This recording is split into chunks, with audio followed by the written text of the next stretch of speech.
got some unfrosted observations for you. It is time for Jules. to share his game note. No one in the media will tell you what happened better than my boys. Jules. Unfrosted observations is brought to you by Kellogg.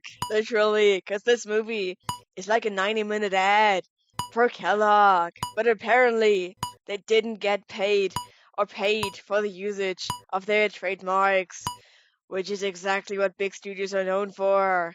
Just relying on the good faith of companies and not having multiple lawyers checking everything for eventual lawsuits. Definitely not an ad. Man, Jerry Seinfeld is just such a lucky guy.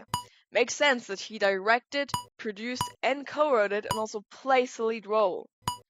Dan, do you know what the K in Kellogg stands for? It stands for collaboration, because apparently Seinfeld doesn't know it well enough to know how to spell it. This is the basic plot of the movie. Kellogg is in a race with Post Cereal, their main competitor, about who can make the new dominating breakfast cereal for the American people. Post Cereal are evil capitalists who would use any means to win this race. And Kellogg are good capitalists who would also use any means to win this race. Means like hidden spy cameras that are not hidden at all. Collision course. But luckily, Kellogg has a solution. Forming a team of experts, not on the topic of cereal, but experts. Watch out for every comedic actor available. Dan, do you know what the F in Unfrosted stands for? It stands for fuck, the funniest character in our movie is a Nazi. Of course, this team doesn't work out. Here's what I'd suggest they do.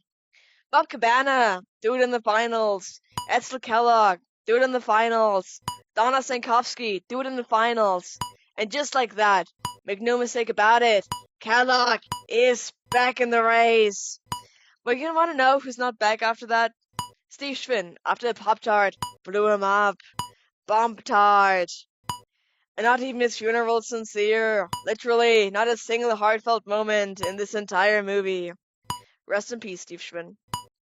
The cereal company mascots striking for fair conditions in the context of the SAG-AFTRA strike for fair conditions, and then upper management winning against the mascots feels like a weird fantasy of the AMPTP, and not in a good way. Top 5 not in a good way moments in this movie. Number 5, the kids eating out of a dumpster. Number 4, the kids eating out of a dumpster again. Number 3, the kids eating out of a dumpster helping Kellogg to steal the Pop-Tart from Pose.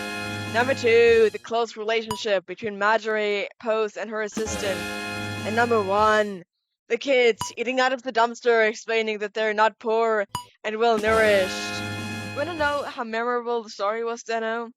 I had to look up a summary of this film to write this, even though I took excessive notes while watching. This movie has a problem being serious. It tries to address bad stuff Kellogg does, but doesn't really criticize it, but rather just justifies it by being aware of it. You know what I think Kellogg's problem here is? Not good enough on the forecheck. Overall, the story is a wild mix of incorrect historical and fictional facts. Fake news. To address another problem, I want to quote the fairly famous poet, Taylor Swift. The jokes weren't funny. Dan, do you know what the double L in Kellogg stands for? It stands for double lose. You want to know what I was wondering after finishing the movie? If Steve Schwinn went to heaven or to hell. Speaking of hell, Art Briles. Dan, those were my unfrosted observations.